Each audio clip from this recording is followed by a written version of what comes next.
Now it looks like our panel 3 is ready to go. The title of this panel is May the Facts Be With You, AI at the Edge for Faster Processing of Onboard Data. But this panel will be moderated by Tobias Nagley. Thank you so much for our moderator. We also want to give a special round of applause again, Mr. Nagley, for the Air and Space Forces Association being such a gracious host. You're not only the moderator of this, you're the Vice President of Strategic Communications here at the Air Space Forces Association. So we just want to thank you for your hospitality today, agreeing to come and moderate our session. And now I turn it over to you. Thank you very much. That's a very nice introduction. It's kind of fun to be at someone else's party at our house. So we're talking about AI at the edge and kind of what that means. Autonomy, or some kind of autonomy, has been in outer space since man has been in outer space. I mean, beginning with Sputnik, everything since then has had some level of autonomy. Yeah. But when we talk about edge, we can talk about lots of different things. And I thought I'd start, Clint, with you. And I guess I've already blown my opening because I'm supposed to introduce you guys. So let me do that first. Major General Clint Crozier is Director of Aerospace and Satellite Solutions at Amazon Web Services. He is also has been called the architect of the Space Force. And he really was one of the original people who helped stand up the Space Force, which is now 5 years old. So he left there and he came to AWS to stand up their Space Force, so to speak. Omar Hatamle is Chief Artificial Intelligence Officer at NASA Goddard. He created the AI strategy for NASA, not just NASA Goddard, I believe. Am I correct? Yeah, so we led NASA was a bigger team. So you got the right guy from NASA here. And Dan Wald is Principal of Artificial Intelligence at Booz Allen. And he led the team that developed and deployed the first generative AI large language model into space. So, and that's on the ISS. That's right. So, again, I think this is a great panel to discuss these things. Clint, let's start with you and just define what we're talking about edge when to level set the conversation. Sure, and thanks again to Booz Allen for inviting us and holding the event today, and thanks to AFA for letting us party in your house, as you said. We appreciate that. So I think that's a great way to start. When we talk about edge, edge means a lot of different things to a lot of different people. I'll tell you how we think about it at AWS. At AWS, we have more than 100 data centers around the globe in dozens of different countries. And our data centers are everything exactly that you would think. These are the very large, multi-acre campuses with acres and acres of storage and compute and large power generation and everything else. The way we think about edge is if you're operating inside one of those data centers or plugged directly into that data center, you have the access to everything you would ever want or need, right? You've got an unlimited capacity as we have all of our data centers interconnected. Living in the cloud. You're living in the cloud and every capability you'd ever want. If you're not operating physically inside the data center or directly plugged into the data center, we consider you at the edge. Now, there are a lot of different parts of being at the edge. You can be at a narrow edge or a longer edge, and there are a lot of different ways to think about edge. But if you're not inside the data center, we consider it to be an edge capability. And what we learned a long time ago, a decade ago, is it's much more efficient, cost-effective, and innovative for us to bring the cloud to our customers rather than their customers have to bring the data to the cloud. And so we're in the business of pushing the cloud, pushing the edge wherever we can. And when it comes to this organization and these group of people and the customers we all represent, we're talking about edge computing pushing all the way to the edge, and that's operating in space. Okay, so Omar, you're looking at various extents of edge as you make your way from the space station to Mars. Talk a little bit about how that works. So on the edge is going to be very essential for us, especially the further we get from Earth, the lag in signal, it makes it imperative for us to be able to make work on edge. So right now we're working on several projects. There's a product called BrainStack. And what we're doing is we're looking at multiple compute systems, GPUs, TPUs, neuromorphic computers, and getting off the shelf and making sure they work properly on their low Earth orbit. Because if you go through conventional methods, it might take a long time, a lot of effort, and very costly to be able to do something that's radiation hardened, for example. And then by the time you finish this, there might be something more modern, so it might be already obsolete. So we need to experiment getting off-the-shelf components and see how they work, what is their performance degradation with cosmic radiation and so on. But when we go eventually to Mars, it's very important also we send autonomous systems ahead of humans, ahead of astronauts. We need to start having systems that can actually build habitats with 3D printed materials from in situ resources. It's important for us also to have systems that can go and get fuels, create hydrogen and oxygen, create the fuel for astronauts to come back. All that stuff has to be done autonomously at a very, very high degree of autonomy. But even So you're going to need, you're not talking about a little bit of compute power. You're talking about a ton of compute power. it could be specialized in nerd. You don't have to have a large language model that is specialized in multiple things. You could have smaller ones specialized in specific concrete tasks that make it much more effective, and it doesn't need the bigger infrastructure. But something as simple as medicine. Sometimes if somebody gets sick, for example, and depending on the orbit, could take up to 40 minutes between you send a signal from Mars until you get it back from Earth. So we're creating something called Doctor in the Box as well. Imagine if you have medical issues, you can have interactions with these. And these systems are trained specifically on medical domains. And we don't need, for example, the system to be expert in structural design or thermal components. So that's why I'm saying it has to be components that's specified, fine-tuned on specific domains that will be much more effective for you. So Omar, you were talking about basically commercial products. Dan, you've done some work in that area. How easy or difficult is it to take a modern commercial GPU with it's a big chip, very fine laser lithography geometry? How do you make that safe to work in space and reliable in space? Or is it, you know, when I was writing about this stuff back in the 80s, to date myself, that was not even, you know, viewed as a possibility, right? It had to be special materials, custom made. Until very recently, that was right. And I think that our biggest challenge is the same challenge that Quint was talking about earlier, where the big data centers are wonderful if we can afford them, right? If we can afford the size, weight, power, and cosmic radiation hardening. So bigger is always better until it doesn't fit.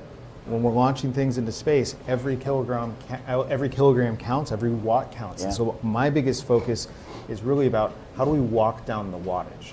And you know, we're lucky that right now our test beds are in low Earth orbit, which is largely shielded from the harshest of the radiation that's coming in from the sun.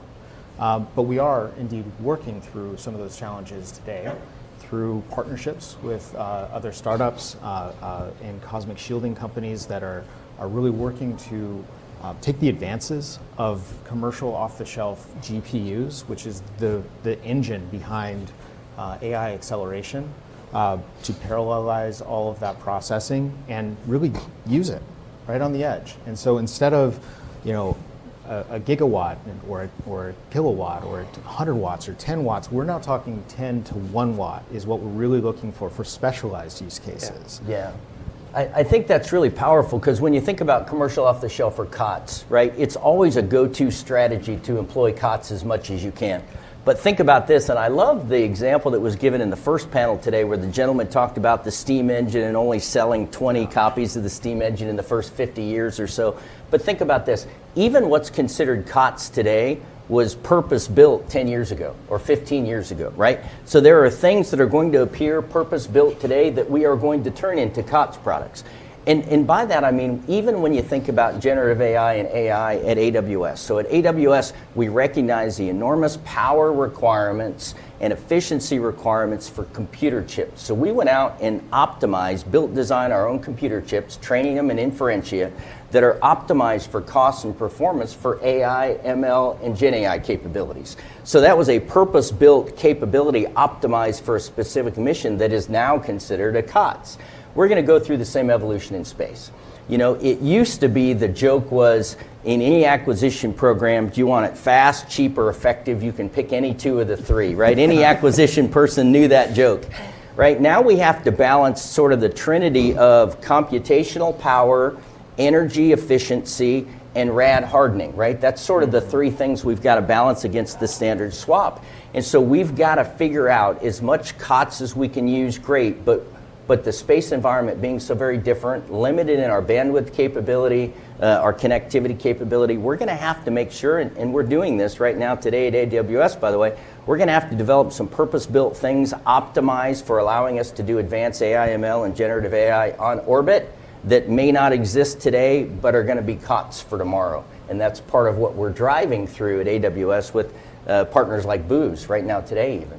So you're going to have data centers that don't need to be connected to big power plants? So we have edge capability right now today that operate both in a connected fashion and in a disconnected fashion, right? So we built the software such that if I can make a connection back to a data center, ET phone home, that I can do all my orchestration and data sharing and synchronization, everything else. But if I go into a denied environment, I've got enough compute, storage, and analytical capability on the edge device that I can continue to operate successfully over a period of time, even in a denied environment. And that's one of the things, by the way, Booz Allen has developed an interesting capability called Edge Extend, which is a hardware device that operates on AWS software that has been purpose-built specifically for that disconnected and operational environment. So Omar, when you go to Mars, you're going to, we're talking long distance, you're going to want to phone home somewhere in between. Are you going to have AWS data centers part way there? I mean, will all your compute power have to be resident on site? Yeah, so because of the signal issues, we have to have systems that are self-sufficient on edge that actually train for certain things. But also it tells you that all these domains, all these fields are moving at such a fast exponential field that wherever we see today is top state of the art. In 1 year could be obsolete almost. Mm-hmm. So we need to design things with an element of foresight. Where is technology heading? Not what we have today, but where do we see from certain points in research papers, patents, investments, we can kind of have an idea where is technology actually headed, and then start designing things based on what they're going to be look like in the different time domain. So I think that's going to be essential, not basing everything on what we have today. Even when you're solving problems and challenges as well, we need to adapt a different mentality that have elements of foresight and futuristic elements as well to be able to resolve the issues there. And can I piggyback on that too, by the way, because you asked about data center in space. And so again, we have to be a little bit careful. When we say data center, we go to what I talked about earlier, that multi-acre campus somewhere. That's not what we mean when we talk about data centers in space, right? The size, weight, and power, you simply can't do that. So how do you build a capability that's optimized for the size, weight, and power available on orbit or on the moon or in Mars? And how do you build it such that it has enough storage capability and enough analytical capability and enough compute power to handle that specific mission? I wouldn't call it a data center, but it certainly is a cloud edge computing capability that allows you to push the edge wherever you need it in orbit, and then you can work your way backwards to the big cloud if you need to. You've got an edge device on Mars, you've got edge computing capability on the moon, then you've got an orbital capacity in space, and then reaching back to the Earth. There are people working these kind of capabilities right now today. So those successive layers become growth capacity. Sure. Right? Sure. I mean, I think one of the biggest problems you have in space is you deploy something that's years away, you're not going to be able to send up spare parts, right? So you obviously have to have redundancy, but you also have to have growth. You're going to have things that you didn't anticipate, capabilities that you're going to want to add. 100% device. And if you look at space hardware, usually takes a long time to be able to get certified properly. And especially when you talk about a mission to Mars, you cannot send it like in a small amount of time. So we need to look into things that could self-sustain and self-develop, self-upgrade in terms of what they're working on. And I was looking at even how everything is evolving here in terms of IQ, the large language models. So they estimated Claude, for example, at the beginning of Claude 3.0, that it had an IQ level of about 100. And then they estimate in May We're going to have OpenAI 4.5 is going to have about 155. And the community is actually saying that it's going to be doubling every 5.9 to 6 months. So just to give you a context. Wow. Yeah. Right. Just wow. No, it's, Yeah. it's incredible. Yeah. So just the difference, Einstein, for example, had an IQ of 162, 163. It's estimated that level.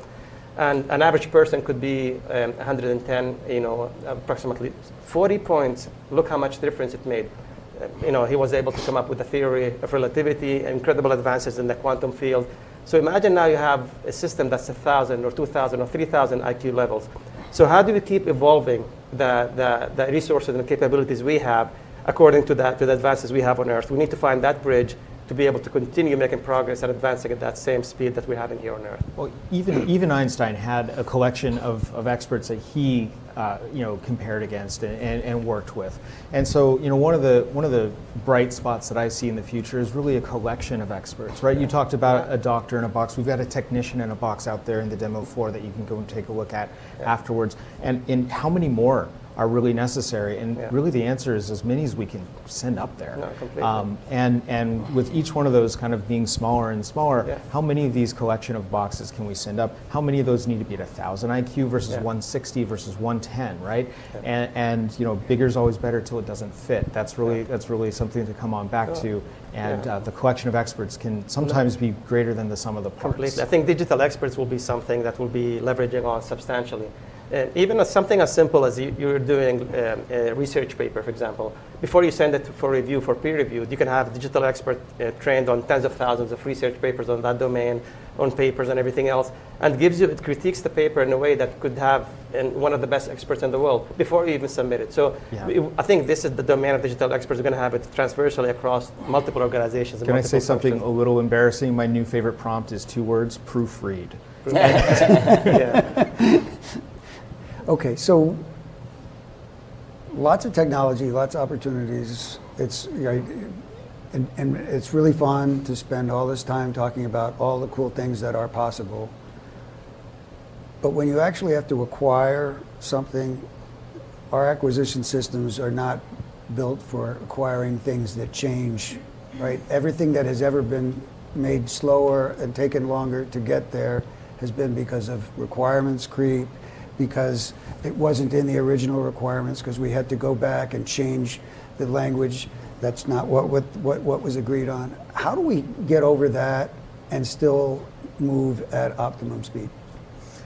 I'll take this first, right? And I imagine, Omar, you've got a lot to say on this as well. I sometimes introduce myself as a recovering systems engineer. I spent the first 10 years of my career, diving deep into that. And so requirements creep is something I fought against diligently for years and sometimes lost against.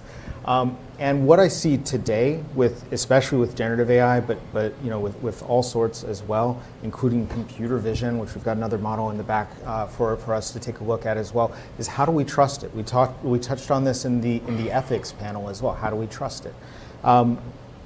We have a non-deterministic system that's right most of the time, right more often than people, and yet we can't necessarily hit all those requirements that we're setting out in the same way that we would design a software system.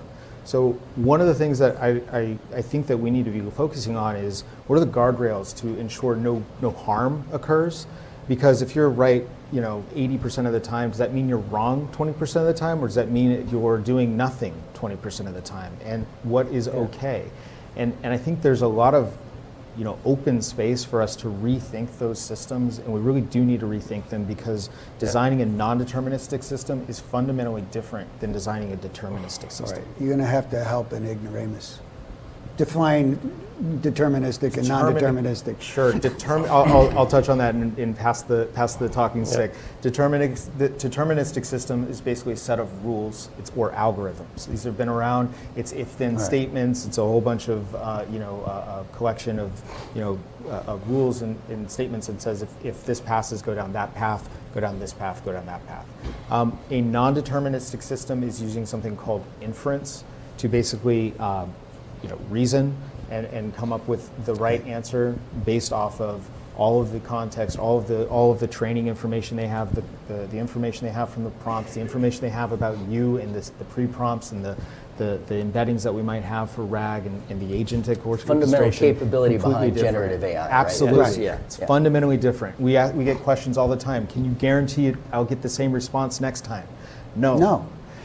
Okay, so how do you change the It's a change culture. the acquisition process? And changing culture, we all know that that's really easy.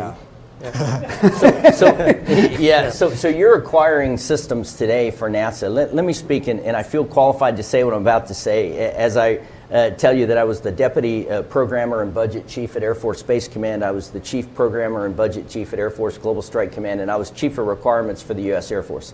The JSID system, the requirement system, the PPBS, the planning, programming, budgeting system within the Department of Defense is the most perfect system you could ever design if you have an unlimited amount of money and unlimited amount of time to execute it, right?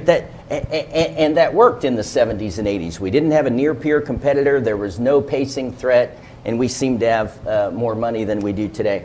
But so when you have a near-peer competitor, when you have limited resources, limited funding, and now you've got a time element about staying ahead of the adversary, that system just doesn't work anymore. And we have to develop a new acquisition requirements and development process that takes advantage of things like DevSecOps and spiral development. And we have to procure software as a service rather than hardware as a platform or a weapons system. But Those are key changes we have to make. But can we procure software as a service for something that we put on Mars that's supposed to support life? Right? We're not so, right? Somebody's going to say, where's the guarantee? Yes, if you procure it as a service rather than as a deterministic output. And I'll turn it over to you, No, but it's got to be, you can't define all the requirements up front. You have to define the service or the capability you're looking for up front and then allow the software systems to spiral to keep up with the changing requirements of the mission. Yeah, no, we need to differentiate between the conventional way of certifying and getting things and what's happening today in the incredibly fast evolution. So I think we need to have a look and see where it's very complicated, obviously for a reason, because when you're dealing with human lives, it has to be rigorous and there's no room for mistakes. But we need to look at other ways, how do we expedite the process? Maybe that can make a big difference. And just to jump on what Dan was saying about computer vision, also, this is essential to have computer vision on the edge as well. When we send systems to be able to build habitats with three-dimensional, 3D printed, whatever happened at the base could affect the entire integrity of these habitats and these structures. By having computer vision, can tell you and determine if actually there is a mistake or an error at the base and self-correct automatically without having to continue the building. So this could save you so much resources and save amazing things. So we need to look into computer vision as well on the edge, and then we go into something much more essential that we need to evaluate is in the future. Also, we're talking about robots and everything else, but humanoid robots will be something that will be able to send on Mars. And these humanoid robots will be working hand in hand with humans. So we need to look also into the ethical implications of everything. We look typically at everything that ethical, fair, transparent, accountable, safe, secure, interpretable, and so on. But let me give you this scenario so you can appreciate how complex these systems might be from an ethical perspective, not only from a technological perspective. So you have a humanoid robot that has on-edge systems that enable it to do incredibly complex issues.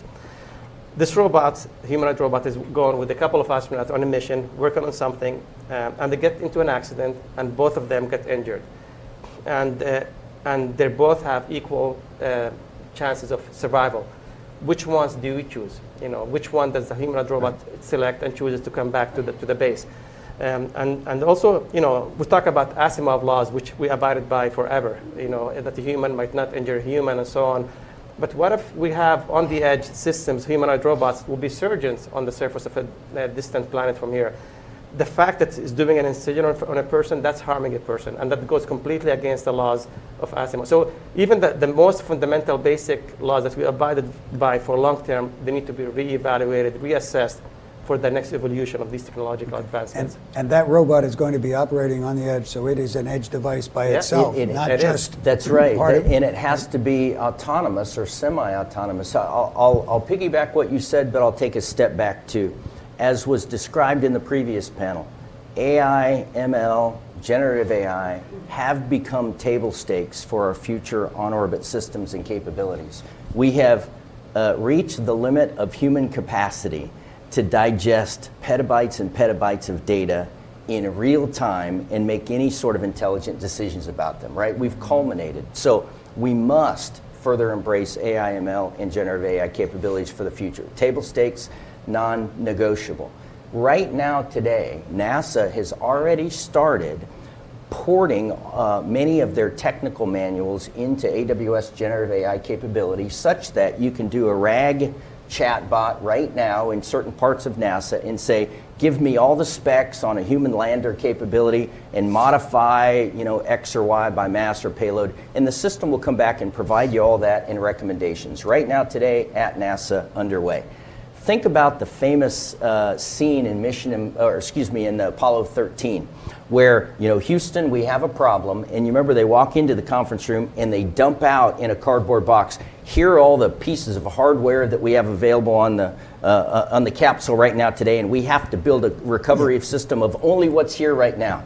Think about porting that into the future, and Houston, I have a problem becomes Houston, I have a solution, because you've got this autonomous capability on the surface of Mars, and you program into your Gen AI capability, here's all the in situ resources I have, here's the storage and compute capability I have, now go generate me 3 courses of action to solve the problem that I have, and Gen AI systems will bring back courses of action that will solve whatever challenges you're facing without any human involvement at all. Humans will make the ultimate decision if necessary, fine, but that's the power of where we're at and where the future will be, and what advanced cloud computing capability, edge device, all the way to the edge of Mars and beyond is going to enable us to do. So what does that do to mission control, right? Everybody who's ever watched a movie or anything, or watched a lift, a launch, we hear about, we see or hear mission control, countdown, room full of all those people.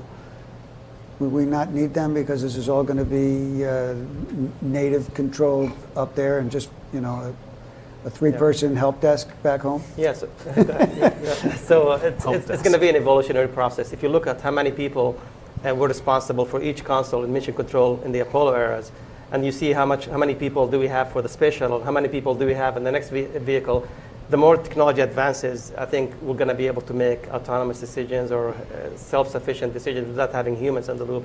So the amount of technology advancements is going to require less people to be involved in the whole cycle, but the amount of people or not, that's the term will be determined in the future. But if you allow me also to jump on what Clint was saying, so large language models as well, we have to determine where they're good and when they're not good.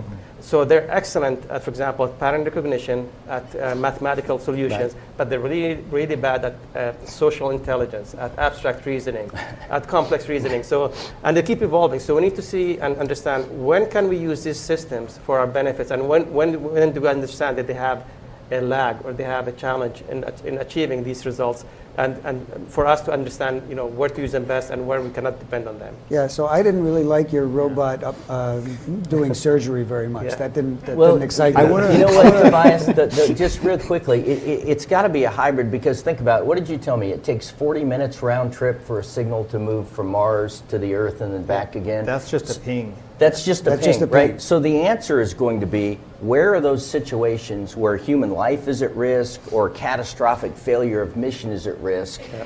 And if it's less than 40 minutes or an hour round trip, that's likely where you're going to have to default to an autonomous capability to make the decision for you. And that's, by the way, could be true of satellites on orbit here in low Earth orbit or GEO around the Earth. Think about a catastrophic collision that's about to take place. And can you use AI? Can you? The answer is yes, but can you use AI to do automated collision avoidance maneuvers? And can you do it in a time frame shorter than transmitting all the data to the Earth and having somebody in a command center, manufacture a satellite maneuver? And the answer is yes. With the capabilities we have, you can do that on orbit with AI, Gen AI software, faster and potentially more effective ultimately than what you can do command and controlling from the ground. I'd love to jump in on that, right? Please. And so, like, I live in Cape Canaveral, and I can tell you, I can feel in my bones the exponential acceleration of launches, and I don't mean that Yes, figuratively. you I feel mean it. that literally. Yeah, My yeah. chest shakes at 2 a.m. sometimes, and it's SpaceX or whoever launching. And what this means is, what's happening to our mission control, our help centers. It's really funny. We're having to scale. We're having to scale at speeds that we've never seen before, and it's never going to move this slow again. And so these are the things that really are needing new ways of thinking in order to accelerate, to scale, to parallelize ourselves, and to augment our operational capacity, our ability to make critical decisions with all the information that we have. Space domain awareness, you just talked about 25,000 objects today. What is it going to be next year? 30,000. What's it going to be the year after that? 60,000, 50,000. It's growing exponentially, and it's already too hard.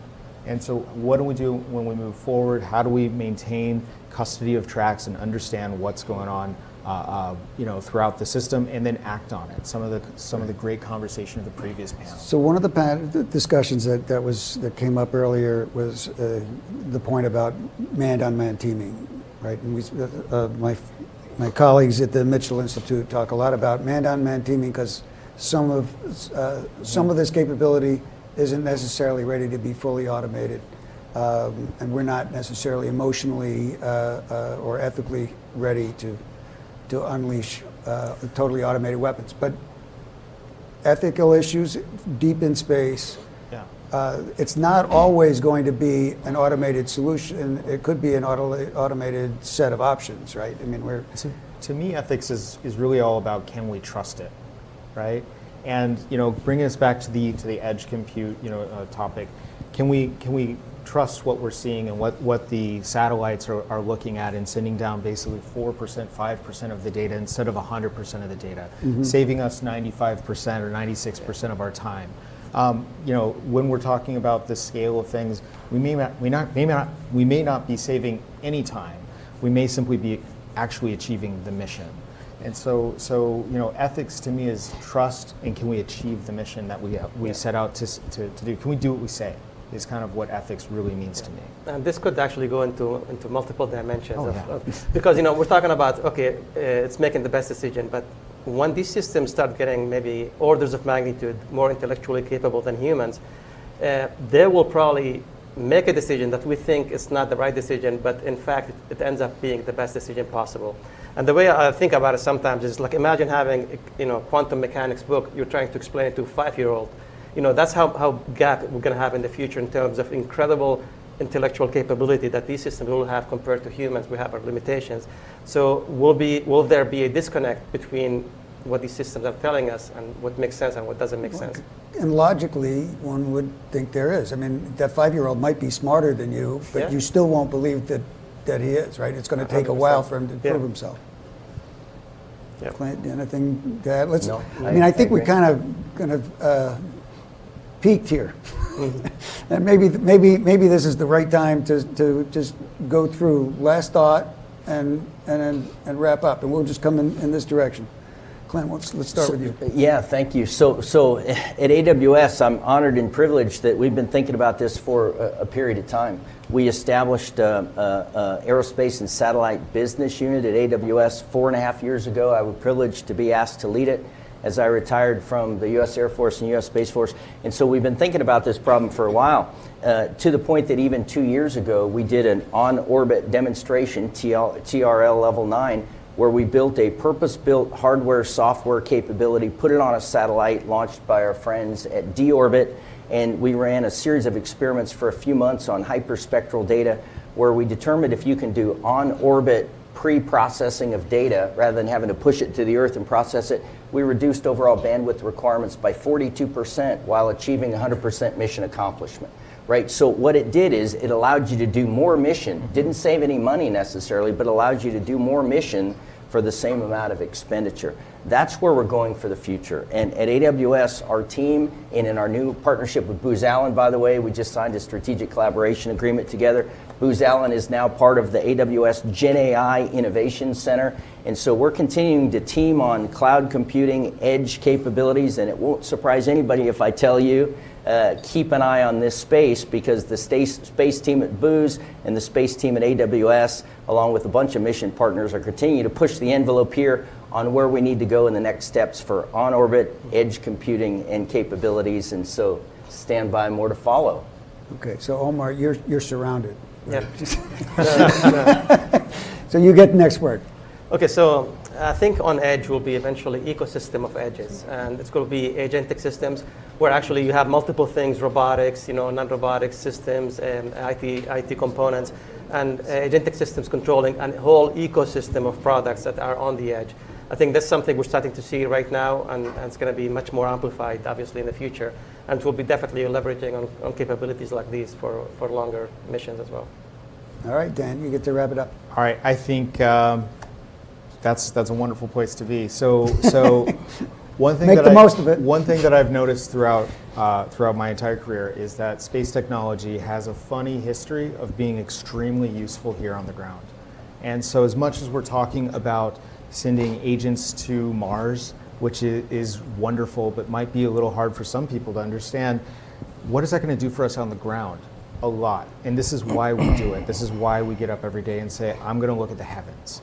And my last thought here is just that, and I want to invite you all out to the lobby and check out our 4 demos. 2 of them are very relevant to Edge AI. We've got a RSO detection algorithm. We were able to, not the whole mission, but just the image collection, translating RSOs, or resident space objects. Can we see a satellite versus in a starry field? We were able to reduce that data stream down by 94% in some of our studies. Didn't include any of the operational satellite systems, so that's probably where a lot of the extra 40% might exist, as well as our technician in a box, a generative AI RAG that fits inside of a box, completely disconnected from the internet. When you log into ChatGPT, it works great. Turn yourself into airplane mode, and you will watch it fail. This is what we're talking about. How do we make that work in airplane mode? So constraints drive innovation. That's what Constraints. you specialize in constraints. All 3 of you. That's a Jeff Bezos quote. Yeah. It's a good one. Go innovate. That's right. All right, thank you very much.